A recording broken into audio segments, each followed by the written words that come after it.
特斯拉自动驾驶出租车技术特性、便捷性及潜在影响。一、特斯拉自动驾驶出租车的特点。特斯拉即将推出的自动驾驶出租车 Cybercab 是其实现完全自动驾驶愿景的重要一步。这款出租车依赖于特斯拉先进的全自动驾驶 FSD 技术。这种设计的核心在于将驾驶完全交由系统处理，利用 FSD 系统的多传感、气融合和人工智能技术来实现4级甚至5级自动驾驶。4级自动驾驶意味着车辆可以在特定环境下自主运行，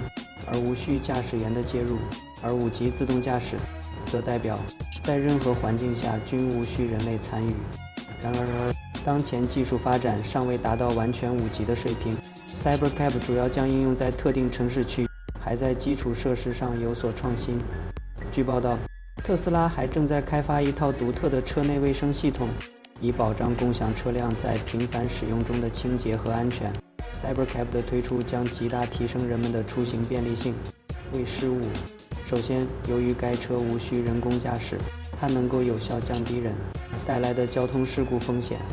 特斯拉的 FSD 技术不仅可以识别复杂的交通状况，还能够做出迅速反应，以实现更加安全的驾驶体验。其次，这种全自动化的出租车系统可能改变传统的出行方式。Cybercab 不需要司机，因此可实现24小时无间断运营，减少等待时间并提升出行效率。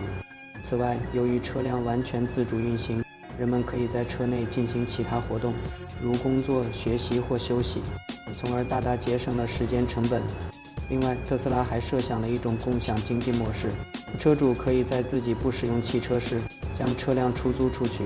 这将为车主带来额外收入，并可能降低买车成本，从而让更多人有机会拥有高端电动汽车。3、可能受到影响的行业领域。随着特斯拉 Cybercab 的面世，多个行业可能面临巨大的冲击和转型。首先，传统的出租车服务和共享出行行业，如 Uber 和 Lyft 可能首当其冲受到影响。现有的网约车服务依赖于大量司机，而自动驾驶出租车的普及将大幅减少对人力司机的需求，进而可能导致司机失业率上升。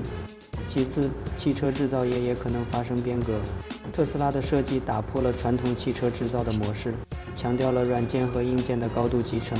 其他汽车制造商将被迫加速研发自动驾驶技术，否则将难以在这一领域保持竞争力。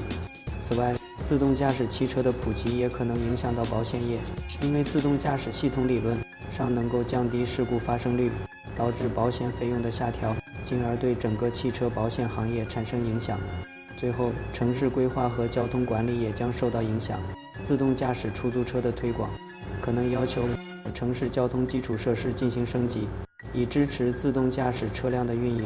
与此同时，停车场等设施的需求可能减少，因为共享汽车系统意味着人们不再需要私人拥有大量车辆，进而释放城市用地。结论：特斯拉自动驾驶出租车 Cybercab 无疑代表了未来出行方式的重大创新。它不仅在技术上展示了全新的设计理念，也为人类提供了更加便捷的出行方式。尽管该技术的普及可能对现有行业带来挑战，但从长远来看，这种自动驾驶模式将推动整个社会向更加智能、高效和可持续的方向发展。